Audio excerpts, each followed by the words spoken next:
Hello mga kabayan, ito po ang inyong Junjun at meron naman po tayong isang video na kung saan tayo ay magre-react.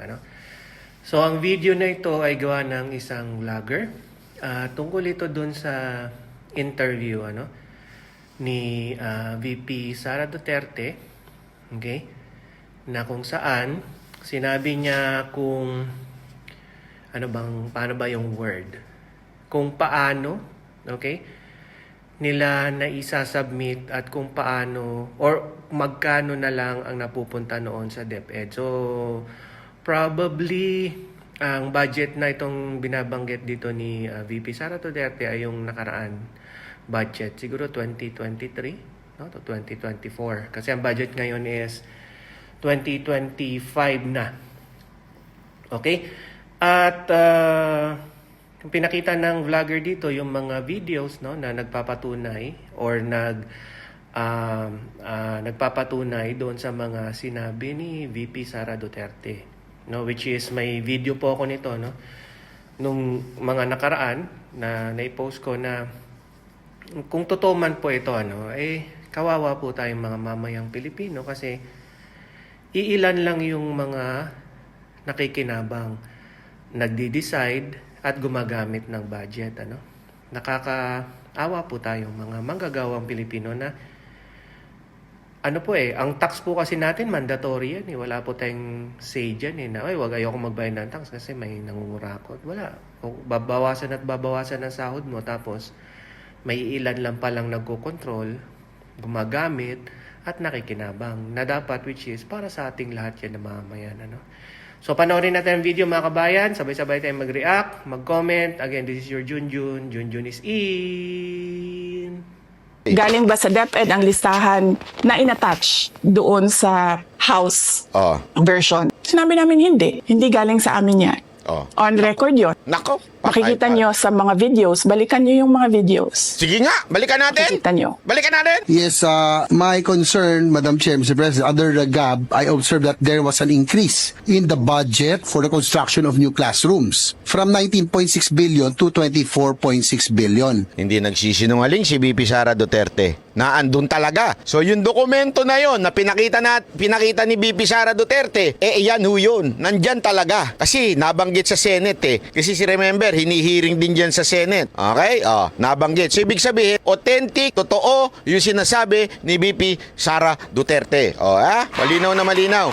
Hindi fake news. Bakit to? Kasi diniscuss sa Senado. Ayan, tamang-tama yung amount. However, this is my concern, which you mentioned earlier, that the repairs and rehabilitation of classrooms was decreased from 6.5 billion to 1.5 billion. Ayan. I also have information, Madam Chair, Mr. President, that 24.6 billion allocated under the GAB, but only 9.8 billion from the allocation is left to the discretion of DepEd. Magkano yun? Magkano yun? So, ayan Sa 24.6 billion allocated under the GAB, yung po yung General Appropriation. Bill pa lang yan kasi, tama ba? I'm not sure kung billan yung sa bill. Pero alam ko kasi, dinidiscuss sa Kamara, dinidiscuss dito. Okay? So, hindi pa ho yan yan yung na-finalize. So, kaya nga ho, bill pa lang siya. So, 24.6 billion ang inallocate under the GAB. And yet, but only 9.8 billion from the allocation is left to the discretion of DepEd. Sa 24 point blah blah billion, 9.8 lang ang kontrolado ng DepEd. The rest, sino may control?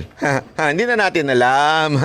Ito malinaw. Hindi nagpe-fake news si VP Sara Duterte. This is legit. This is not fake news. Diniscuss po ito sa Senado. Okay? Ang linaw po, diniscuss ito sa Senado. Kaya hindi ko na kailangan ng witness. Kasi makikita nyo sa papel. Yun. Tapos dumating ang BICAM, walang nangyari. Bakit kasi may mga nagsasabi, may mga nakikita akong comment na mga tatanga-tangang comment. Sabi, hindi naman kontrolado yan ng camera lang Alam mo na, maraming troll sila di ba? Yung mga troll ni, ni Tamba, hindi natin alam, di ba? Ang daming, ang kanilang panagot diyan sa akusasyon ni VP Sara Duterte, sinasabi nila na, sandali, Senado rin naman nagdi-decide Pero tandaan natin, ang Senado, kaya nga nagkagulo-gulo sila, di ba? Kaya nga napalitan yung kanila leadership dahil merong nangyari hindi din tama. Kaya nila pinatalsik yung kanilang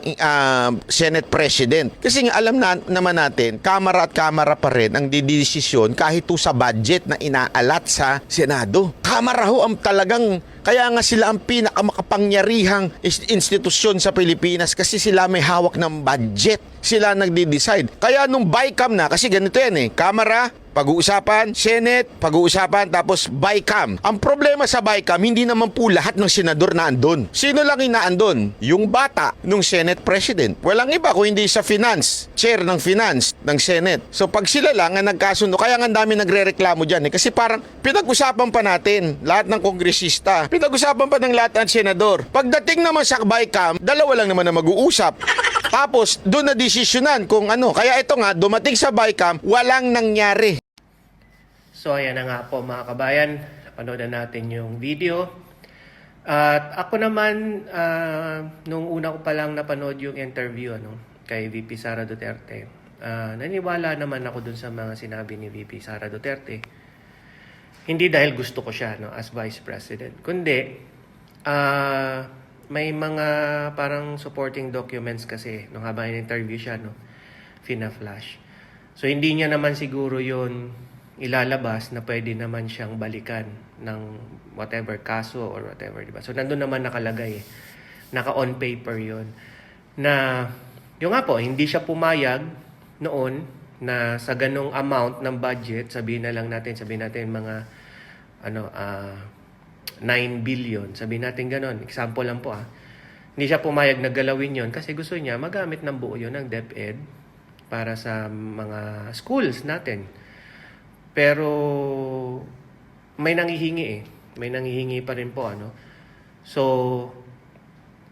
dahil di siya pumayag, ang ginawa na lang nung nagbibigay ng budget, which is Congress, ay dinagdagan.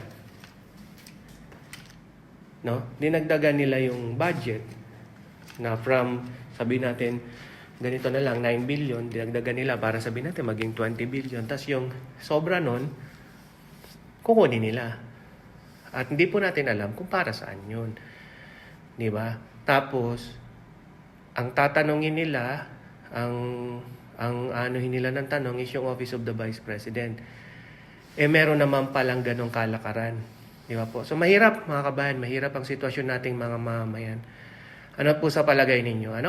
So mag-react, mag-comment. Again, salamat po. This is your Junjun. Junjun is out.